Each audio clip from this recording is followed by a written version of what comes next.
everyone, welcome to another tutorial. I have already downloaded a sample ISO file, so let us find the ISO. Click on the Activities option to find the file manager in Debian. Select the ISO image, then right-click and select Open with Disk Image Mounter.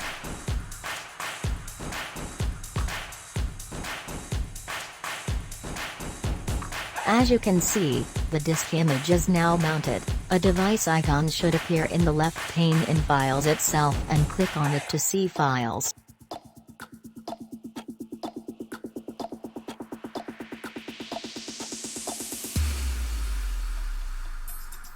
To unmount the ISO file, right-click on the device icon in Files, left pane, right-click and select Unmount option.